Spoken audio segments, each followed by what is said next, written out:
Biden doesn't need legislation to fix the border. We've been saying this over and over again. Biden's claim otherwise is a flat-out lie and nothing more than a blatant attempt to shift the blame for the crisis onto Republicans, if they're stupid enough to allow that to happen. Now, Biden was handed the most secure border in our nation's history. With the stroke of a pen in his first 100 days, Biden revoked all of Donald Trump's efforts to exclude illegal immigrants from the census. He strengthened DACA. He ended Trump's interior enforcement. He halted border wall construction. He ended the Remain in Mexico policy, which is extremely successful. He also let Title 42 expire. Joe does not need Congress to fix that. He can reinstate those policies on his own, just as he undid them with the stroke of a pen. Friday, Dr. Phil McGraw, he visited the southern border in Texas, meeting with Border Patrol officials to witness the ongoing crisis firsthand.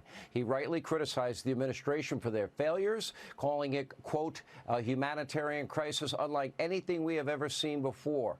Here with more on his experience visiting the border in Texas, author of the book We've Got Issues, a good friend, the host of the Dr. Phil Primetime Show, Dr. Phil McGraw. You know, I've always loved your style, which is just hard-hitting, penetrating, straight truth, take it or leave it. I'm not worried about your feelings. I'm not sure in this woke world if that's quite as acceptable. I give you credit, though. Well, you went down and you looked at the border yourself. Joe Biden and Kamala Harris can't really say that they did what you did.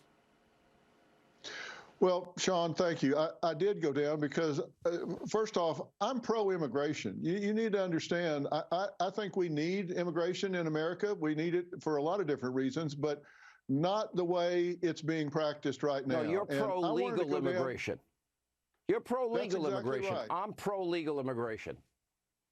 Well, and we both are, and I know that. And I went down and talked to these gentlemen because I wanted to know from one of the most psychological principles, one of the most fundamental psychological principles is you don't reward bad behavior.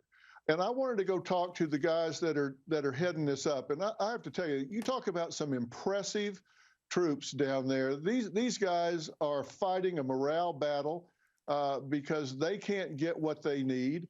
And I wanted to know what's happening down here. What's really going on? You know, we hear this number, 6 million people have come across under the current administration. I talked to experts down there that say that number is a myth, that it's closer to 13 to 14 million that have come across. And I asked them straight up, what is it you need here? And I was shocked to hear them say, we don't need more money. We don't need more resources. We don't need more officers. We don't need more legislation.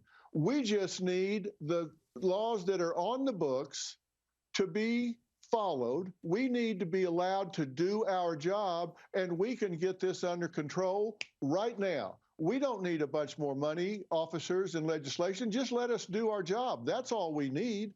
And if you'll do that, we can get this under control overnight. You know, Dr. Phil, I've been down there myself over the years, probably 12, 15 times, horseback, all-terrain vehicles, on foot.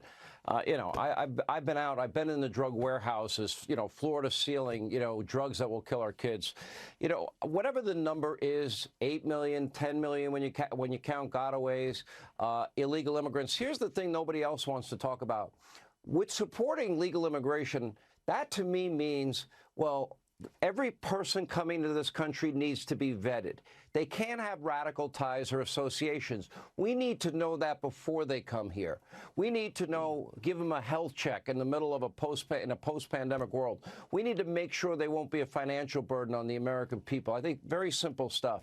We have people coming from Iran, Syria, Egypt, Afghanistan, China, and Russia, in tens of thousands combined from those countries.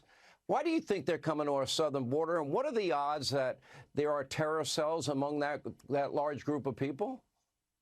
We would be incredibly narcissistic to assume that these people are coming in here just because they're in the neighborhood. They're coming in here with an agenda, Sean. Between 2010 and 2020, it's estimated that 1,100 Chinese came across the southern border. In the first 11 months of 23, it's estimated that 33,000 came across, and many of them military-age men. Now, where did they go once they came across the border? We have no idea. They're not being monitored. They're not being followed.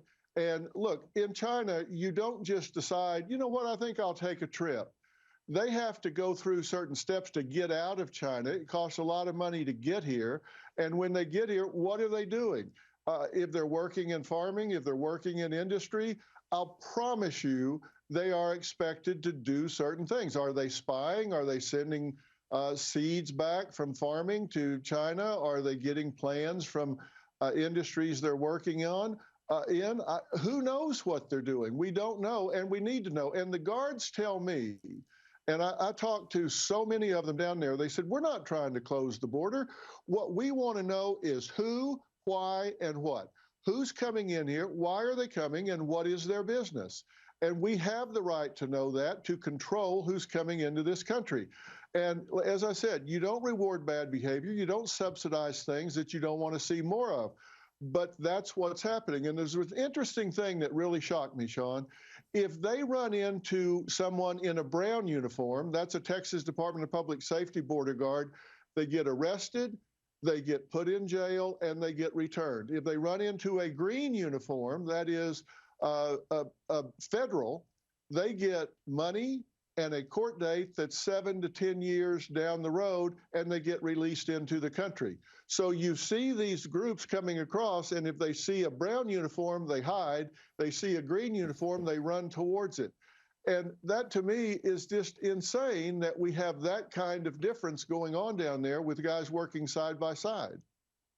I really give you a lot of credit. I mean, you've spent the time, you went down there, you talked to the people on the front lines.